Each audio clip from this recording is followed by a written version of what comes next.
Tonight, Friday Night SmackDown emanates once again from the Amway Center in Orlando, Florida, inside the WWE Thunderdome. It's draft night, night one of the WWE Draft. Night two, of course, will be Monday night on Raw on USA Network, but tonight it's night one. We're going to be doing a full preview of the draft in a separate video, so be sure to check the channel out for that. But in this video, we're going to be talking about Kevin Owens versus The Fiend, a match scheduled for tonight's episode of Friday Night SmackDown on Fox. The Fiend, of course, this will be the first time The Fiend, easy for me to say, the first time The Fiend has ever had a televised match on WWE TV, which is going to be very, very interesting because Bray Wyatt himself, this is pretty incredible really when you think about it, but Bray Wyatt himself hasn't had a TV match in about 2 years. The last match Bray Wyatt had on WWE TV was 2 years ago. Apart from that, every match that Bray Wyatt or The Fiend or the Eater of Worlds, whoever he is, has been on a pay-per-view. So this is a bit of a treat. A bit of a treat. It's massive. It's massive. We haven't seen it in 2 years. It really does mean something. Now, speaking on that, and I think that's quite important, a good place to start off about here when it comes to The Fiend, I've seen some criticism that The Fiend is having a match tonight on SmackDown with people saying, well, it doesn't mean anything then anymore. The Fiend should just be saved for pay-per-views, and I do partially agree with that. However, it is weekly TV, and I feel as if sometimes you need to evolve, and it is great seeing The Fiend only on pay-per-views and only compete and appear on different occasions and all that kind of stuff. But the thing is with this Bray Wyatt and The Fiend character and this dynamic is it does need some evolution over time. Now, whether that is having Bray Wyatt wrestle matches on TV and maybe not The Fiend or whatever, that needs to happen, I think. I think that does need to happen because personally, and this might just be my preference here, but I felt that the issue was with the Eater of Worlds character is that after a while it became very rinse and repeat. Initially, when that gimmick first started in NXT and then it came over to the main roster, it was obviously very revolutionary, it was interesting, it was unique. Nobody had really said anything like it if you hadn't seen Waylon Mercy. But the point being is that it was very unique and it was very different. The problem was after a while, they just did the same thing with it. It was the same promo, it was the same feud, it was the same creepy vignettes. All of it was just always the same, and it kind of felt like, okay, we've seen it, what's next?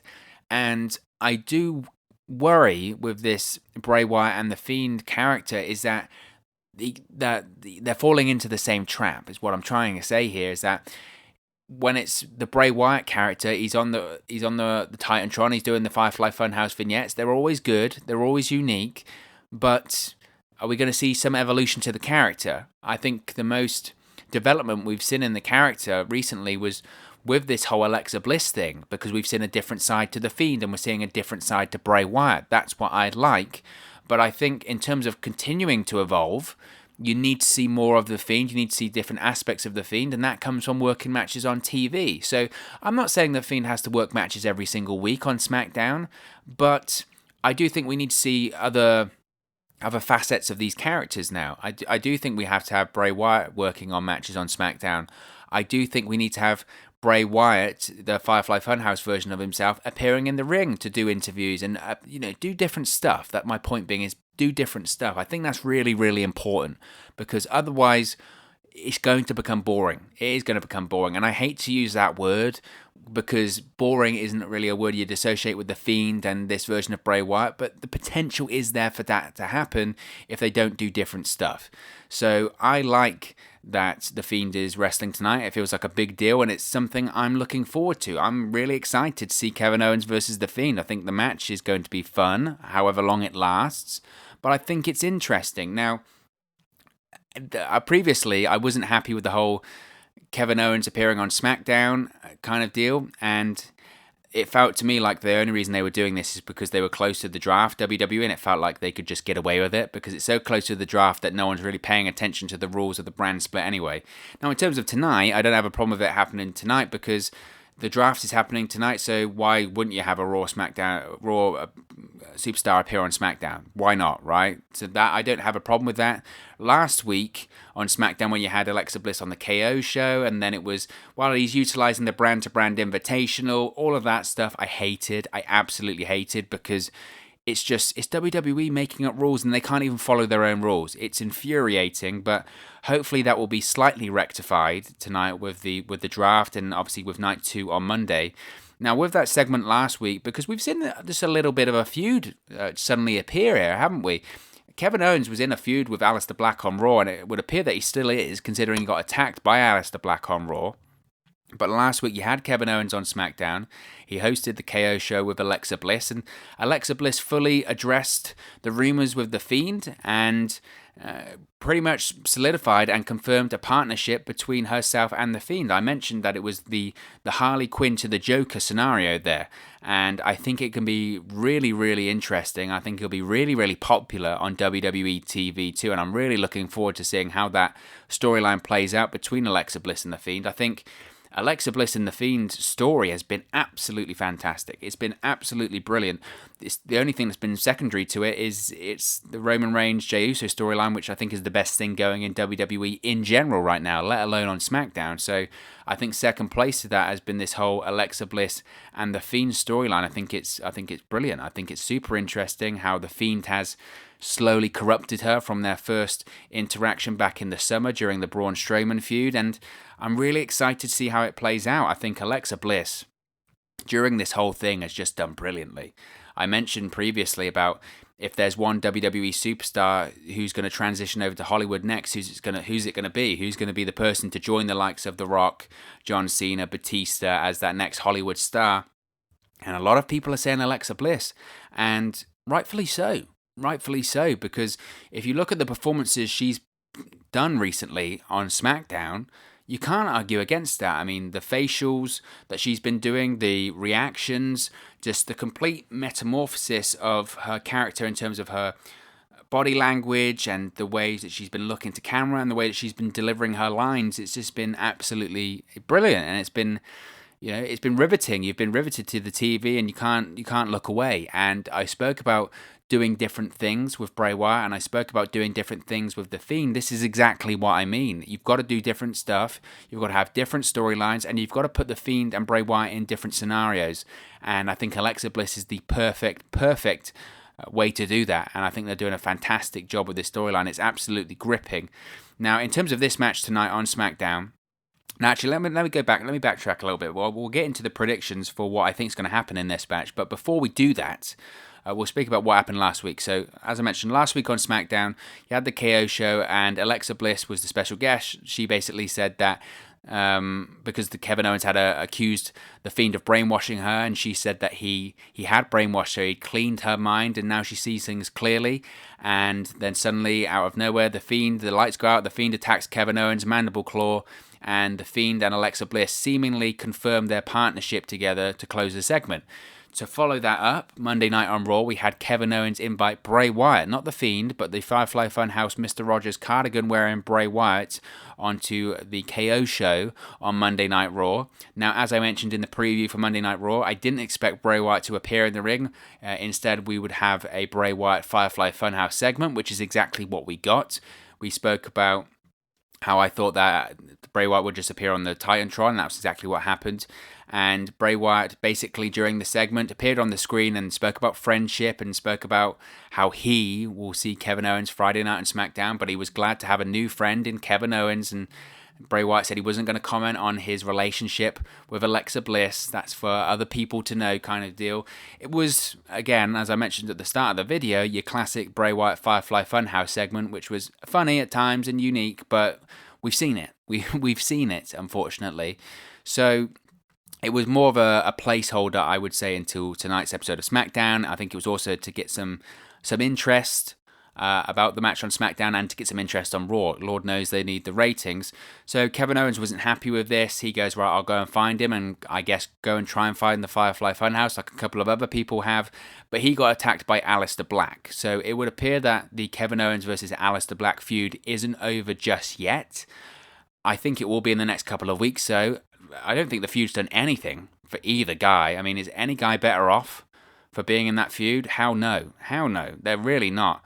So I don't know what's going to happen with that feud, but it looks like it's going to be ending soon. In terms of the Fiend versus Kevin Owens match tonight on SmackDown, I feel like this will be a one and done kind of deal. I don't see. It depends obviously where both superstars are drafted to. I could see a scenario whereby Kevin Owens stays on Raw and Alexa Bliss and Bray Wyatt get drafted to Raw. I could see that. Obviously, the Raw ratings have been sucking, so Bray Wyatt, originally he was scheduled to feud with Roman Reigns. Roman Reigns looks like he's going to be feuding with Jey Uso for a bit longer now, so maybe they've decided to move the Fiend over to Raw. I could see something like that happening, but maybe Kevin Owens gets moved to SmackDown. I don't know. So obviously that does depend on the longevity of this feud, about who gets drafted where. I did pitch though previously, and I think this would be a great way to do it, is that Kevin Owens for me should go back to NXT. What has he done on Monday Night Raw in the last year? Nothing. The most relevant thing he's done in the last year is that feud with Shane McMahon, and since that feud with Shane McMahon ended and he retired Shane McMahon, and Shane McMahon subsequently has come back since then, he hasn't really done anything. He's just been on Monday Night Raw being there. He feuded with Seth Rollins for what felt like ever, and then after WrestleMania took some time off. He had an injured ankle, then he wasn't comfortable competing during the pandemic, and now he just hosts the KO show. He doesn't really do much. At SummerSlam he was on commentary. I mean, this is Kevin Owens. He's a former Universal Champion. He's better than doing commentary at SummerSlam, arguably the second biggest show of the year. So I feel like he needs to go back to NXT. I'd love to see him in the Capitol Wrestling Center and just doing something different. I think he would be a massive, massive asset to NXT in opposition to AEW. I've spoken about how I feel that the way to compete with AEW is to put stars on NXT. I think Kevin Owens could absolutely help out with that. And look, he's not doing anything on Raw or SmackDown, so why not? So how do you get Kevin Owens to NXT if NXT aren't involved in the draft, which it doesn't look like they are? Well, I'll tell you exactly how. You have him face the Fiend on SmackDown, because of course everyone that the Fiend touches, they change. Whether it was Finn Balor, whether it was Seth Rollins, whether it was Daniel Bryan, whether it was Alexa Bliss, whether it was Braun Strowman, whoever the Fiend has touched, he changes. So if the Fiend has a match with Kevin Owens, that would be the perfect way to change him, write him off of Raw and SmackDown, and then Kevin Owens can move to NXT in a similar way that Finn Balor did when he faced the Fiend last year in August, and the next thing happened to him, Finn Balor was on NXT. So I could see a similar scenario with that. I think that's the best way to go with this match and with this storyline. As much as I'd like to see a Kevin Owens versus Bray Wyatt storyline continue, I don't think they will. I think this was just something to, again, pop a rating for the SmackDown for tonight's draft. I think it was a way to load up the draft episode. I think it was a way to get Bray Wyatt to make an appearance on Raw, but I don't see longevity in this feud. I don't see where else they could go with it. I think it was just another facet in the Alexa Bliss and the Fiend partnership and kind of tying that up. So I think this would be an excellent way to change Kevin Owens for the better and have him move to NXT and be a big star there. Again, NXT are suffering big time with injuries at the moment. You got Finn Balor with a broken jaw. You got Karrion Kross out injured. You got Ridge Holland, who they had plans for. He's out injured now. He's on the shelf. They need bodies and they need stars and they need draws. And I think Kevin Owens is the perfect answer to all that. I think that's what he wants as well. He's been very open. He wants to compete in NXT. He wants to go back whenever he can. So why not? Why not? You've got the Fiend against Kevin Owens right now, and as I mentioned, I would love to see this feud continue, but I just don't see the story there. I don't see the story there at this point, and considering that Kevin Owens has a feud with Aleister Black too, it just doesn't feel like the right time. So I think this would be the perfect way to end the Aleister Black feud, end the feud with the Fiend, and go back to NXT. Obviously, you do have to consider tonight, will Aleister Black show up once again? I could see Aleister Black getting involved in this match, but if I'm going to be brutally honest, I don't see this match going very long at all. The Fiend matches notoriously, unless it's a big competitor, they don't go very, very long. Obviously, he's had a couple of longer matches against the likes of Daniel Bryan and against the likes of Braun Strowman when they had the match at SummerSlam, and then they had the triple threat match involving Roman Reigns at Payback. But I think this will go back to what the Fiend did originally and have these very short matches. I could see it being done in, if anything, a couple of minutes. And I think if it is really, really dominant, then potentially that could confirm that Kevin Owens could be going back to NXT. Obviously, this is just hypothetical on my side. I don't have any insider information about that, but it's something I would love to see. So maybe the Fiend destroys Kevin Owens quickly. That's what I think will happen. I think we will also have an appearance from Alexa Bliss, whether that's in the form of a cameo. I would like to see them do a full entrance together and see that unification really be properly done. And also, as I mentioned, I would watch out for an Aleister Black interference as well. So there's a lot of moving parts here, but it's sure to be very, very interesting. But of course, as always, this is just one man's opinion. What are your thoughts on The Fiend versus Kevin Owens tonight on Friday Night SmackDown? Let me know your thoughts and predictions in the comments section below. I'll be sure to respond and reply to all of your comments. Really enjoy interacting with you guys and chatting with you on this channel, so please do leave a comment. If you have enjoyed this video, please do smash a like on the like button as well. Really just help us out here on YouTube, go up the rankings and get into people's recommendation feeds if they haven't seen our videos previously. But most importantly, if you haven't already, please do subscribe to Wrestle News 365. You can do that by clicking the bottom right hand corner of the screen right now. Or if you wait a few seconds, there'll be a subscribe button at the end of this video along with another video for you to watch. Thank you very much for watching, listening, streaming, or however you come across this video today. And I'll speak to you again very, very soon. Hey guys, thank you for watching, listening, streaming, or however you come across this video today. Be sure to click on the video on the right there to watch our next video, or click the bottom there to subscribe, or the bottom right hand corner. Thank you very much, and I'll speak to you again very soon.